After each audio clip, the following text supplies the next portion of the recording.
Hi, I'm Joe at Borello Search. I help build exceptional leadership teams within aerospace, space, and defence. I have been extremely privileged to work with Theresa Condor at Spire Global to help build her leadership team. In this very special interview, filmed at the Royal Aeronautical Society International Women's Day celebration, Theresa shares her own story on being an entrepreneur, founder, and now CEO within the new space sector. I hope you enjoyed it. My company, SPIR Global, is a satellite data analytics and space services company. So we use our fully deployed satellite constellation in low Earth orbit to collect data sets that we then sell to governments and commercial customers to help them solve problems specifically related to climate and global security problems. We first started the company in 2012. We were all actually living in France at the time. And in 2012, there was no universe in which you could raise venture capital funding for a space company. So we relocated to Silicon Valley and we're one of the very, very early companies receiving venture capital funding to start this business. It was a very interesting time because new space was really new. I was actually pregnant with my older daughter at the time when we were doing our Series A fundraising, but no one said a word. No one actually seemed to care about it at all. And then in 2015, we relocated to Scotland, which is where we have our primary hub for all of our satellite manufacturing and technology development. So we're a very vertically integrated company. We do all of the subsystem design out of that facility in Glasgow. We integrate the satellites, we do all the testing, and then we launch the satellites, own and operate that constellation, communicate with the satellites through our global ground station network, and then, of course, sell those data sets and analytics to our customers. We went public on the New York Stock Exchange in 2021. It's been an interesting ride as a public company since then. And we now have locations both in the United States, continuing to have Scotland as our core hub, and now also a location on the continent as well. What was it that originally inspired you? Because you were one of the first in this sector. What was it that gave you the idea to begin this in the first place? I can't claim credit for the idea. I was part of the group and along for the ride, but it really came down to the understanding that small satellite technology, the very tiny satellites that we do in particular called nanosatellites that are about the size of a loaf of bread, are on an exponential technology curve. And so when we spoke to people in the industry in this time period of 2011, 2012 about what they thought these small satellites could do, everyone told us these are for education, they're toys, they have no scientific value, they have no operational value, they don't have the capability. And so we looked at that technology curve that they were on, and we looked at what people said about it and said, that gap is the business model. That's a classic disruptive technology. And so that's really what got the company started and led us to go raise money for this and start it from scratch in a dirty garage in San Francisco. As the company has evolved, and I imagine that as one of the original founders, you've done many different roles in the business. Could you tell us a bit about how your role has evolved as the business has grown? Yeah, my role has always really been on the business side. I'm not an engineer. I'm not actually good with technology at all. I think in the early days that even made me a little bit nervous to call myself a co-founder when I didn't know anything about engineering or technology. And the reality is I found out that you need the business side just as much as you need the technology side. So my first role as a co-founder was really acting as a sales rep. Before we had ever launched a single satellite or had any true technology, I was making lists of potential companies that could buy our data sets, cold emailing them, cold calling them, trying to get letters of intent signed, basically from customers saying, yes, if you develop this technology, if you have this sort of thing, here's what I would be interested in buying, how much I would be willing to pay for it. And you have those conversations and document all of that. And then that's what you have to go to the VCs with and walk them through name by name, all the conversations you have, your understanding of the market, your ability to really turn that idea into revenue once you had the technology. So that was the very early days of Spire that I did that. And of course, over the years, I really have ran the go-to-market side and built our business units. In the last 3 or so years, I took on the role of chief operating officer. I'm really responsible for the entire revenue of the company. And then in January of this year, as you mentioned, my co-founder and our longtime CEO who built this with me moved over to just an executive chairman role. And then I took on that CEO position. So I'm now, what is this, two-ish months into this job. And it's been a wild ride. Brilliant. Congratulations on your new role and well done for everything that you've done since the beginning. I imagine this business in a new industry, a very capital intensive business in a newly evolving sector, there must have been many ups and downs along the way. I wonder if there are any times that really stand out as your proudest moments, either for yourself or for the whole business.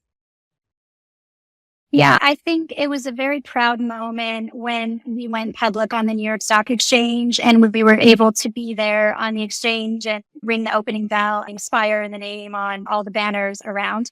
That was cool. I would say I'm also proud of when we reached 100 million in revenue, because that's a big milestone for a company. And it's also not something you do by happenstance or by dumb luck. It's something that you have to do truly through a lot of hard work, having the right strategy, having the right execution. And so I will always be proud that we can say we built this through a lot of challenges.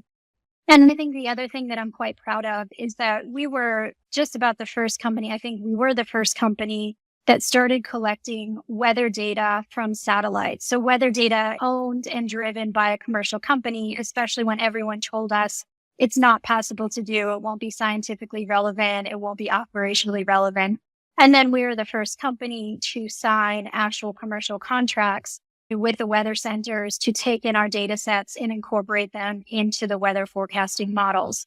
This is a trend we expect to keep seeing. More companies are starting to do it. And especially as you start to have more extreme weather events and you need more data sets, it's something that I think is very interesting for the world. If you think about it, Met Office uses our data sets. NOAA uses our data sets. A lot of the European centers use our data sets, is one of the best forecasting centers in the world. Lots of other countries rely on Met Office modeling for the rest of what they do.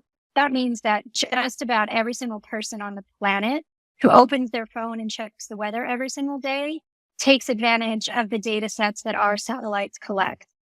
That's impact. That's the kind of thing that matters. And that's what people come to work with our company, to work with Spire, because they care about things like that. And that's what makes this interesting as well. For me, it's not the technology per se, but it's what you do with it.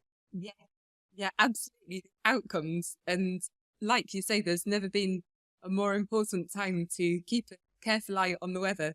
And also the moment that you listed on the New York Stock Exchange and reached that revenue milestone as well. They are achievements that a lot of people and a lot of companies really never experience. So they must have been wonderful moments.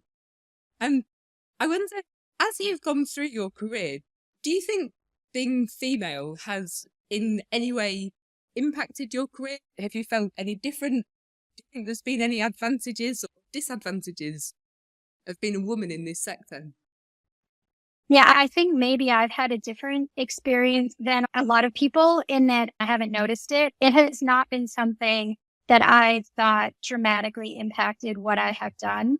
I think just a great example of how it just feels like people live their life and do what they need to do and everyone moves around it if you go in and expect that. When I first moved to Scotland in 2015, my older daughter was 5 months. So she was still exclusively nursing. And I was asked to speak on a panel in London. And so we moved to Scotland. 2 days later, I flew to London with her. And I had told the organizers, I'm breastfeeding and I can be at this conference every 2 hours. I have to run out. And it was at the Inmarsat building in London. And they gave me the yoga room and I could get a babysitter to watch my 5-month-old be in the conference room and pop out every few hours. And nobody cared at all. It just felt a normal thing to do. And I did that over the years then with her.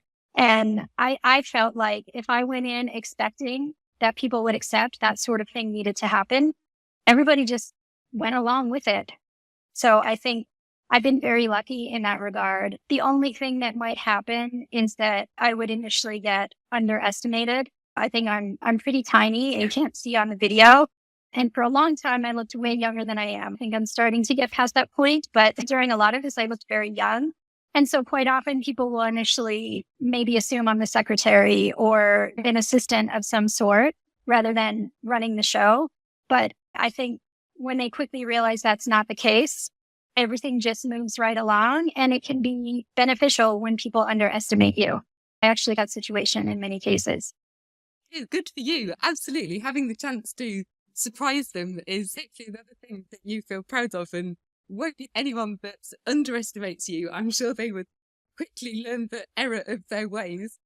When to those who guided you in the past, I wonder, is any advice that you feel you have benefited from you would like to share with the people that we have in our audience today? Yeah, I think mentors were really important for me in getting to where I am today. And I can think of it probably 4 very specific men that helped me in my career, and really helped by first giving me opportunity in the first place, as well as pushing me to be my best, holding me to account, but also teaching me to be humble and to not get ahead of myself and recognize what I don't know yet, what I need to learn, where I still need to prove myself. So that balance of giving me opportunity, but not letting me get ahead of myself, I think has been incredibly valuable. And I think also the benefit of understanding how important it is to be calm, even in difficult situations, and how to be resilient. And that is something that I think has helped me, and certainly helped me over the years at Spires, when as an entrepreneur and starting a company from scratch, there are always very difficult moments. And I think that type of advice has helped tremendously, and also just given me confidence, because you know that there are people out there that are ready to support you, and you need to find them, and you need to ask for it as well.